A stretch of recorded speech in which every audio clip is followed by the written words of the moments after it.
Joshua അധ്യായം 3. Jordan കടക്കുന്നു. Joshua അതിരാവിലെ എഴുന്നേറ്റ് സകല ഇസ്രായേലരോടും കൂടെ ഷിത്തിമിൽ നിന്ന് പുറപ്പെട്ട് ജോർദാൻ നദിക്കരികെ എത്തി. മറുകര കടക്കാൻ സൗകര്യം പാർത്ത് അവിടെ കൂടാരമടിച്ചു. 3 ദിവസം കഴിഞ്ഞ് പ്രമാണികൾ പാളയത്തിലൂടെ നടന്ന് ജനത്തോട് കൽപ്പിച്ചു, ലേവ്യ പുരോഹിതന്മാർ നിങ്ങളുടെ ദൈവമായ കർത്താവിൻ്റെ വാഗ്ദാന പേടകം സംവഹിക്കുന്നത് കാണുമ്പോൾ നിങ്ങൾ അവരെ അനുഗമിക്കുവിൻ. ഈ വഴിയിലൂടെ ഇതിനു മുൻപ് നിങ്ങൾ പോയിട്ടില്ലാത്തതിനാൽ പോകേണ്ട വഴി അവർ കാണിച്ചു തരും. എന്നാൽ നിങ്ങൾക്കും വാഗ്ദാന പേടകത്തിനും ഇടയ്ക്ക് 2000 മുഴം അകലം ഉണ്ടായിരിക്കണം. അതിനെ സമീപിക്കരുത്. ജോഷുവ ജനത്തോട് പറഞ്ഞു, നിങ്ങളെ തന്നെ ശുദ്ധീകരിക്കുവിൻ. നാളെ നിങ്ങളുടെ ഇടയിൽ കർത്താവ് അത്ഭുതങ്ങൾ പ്രവർത്തിക്കും. വാഗ്ദാന പേടകമെടുത്ത് ജനങ്ങൾക്ക് മുമ്പേ നടക്കുവിൻ എന്ന് അവൻ പുരോഹിതന്മാരോട് പറഞ്ഞു. അവർ അപ്രകാരം ചെയ്തു.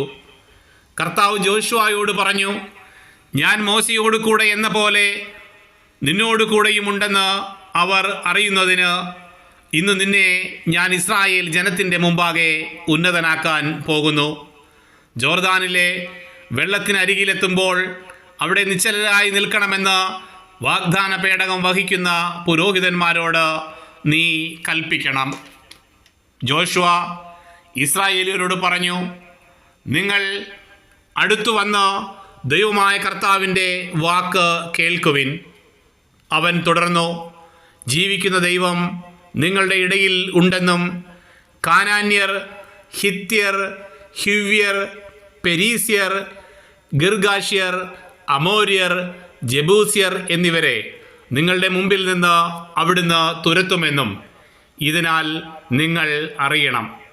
ഭൂമി മുഴുവൻ്റെയും നാഥനായ കർത്താവിൻ്റെ വാഗ്ദാന പേടകം നിങ്ങൾക്ക് മുമ്പേ ജോർദാനിലേക്ക് പോകുന്നത് കണ്ടാലും ഇസ്രായേൽ ഗോത്രങ്ങളിൽ നിന്ന് ഗോത്രത്തിന് 1 വീതം 12 പേരെ തിരഞ്ഞെടുക്കുവിൻ.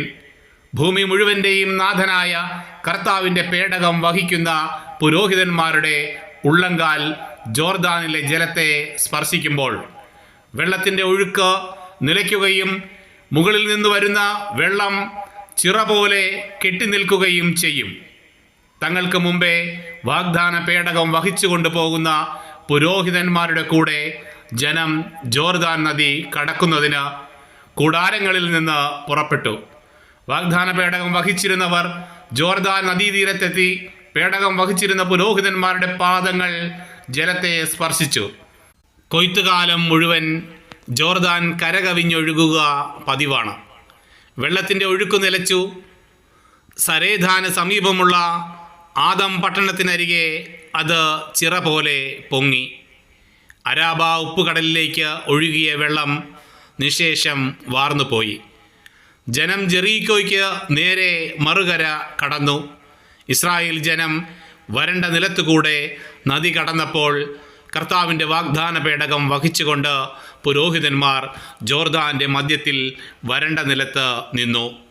സർവരും ജോർദാൻ കടക്കുന്നതുവരെ അവർ അവിടെ നിന്നു.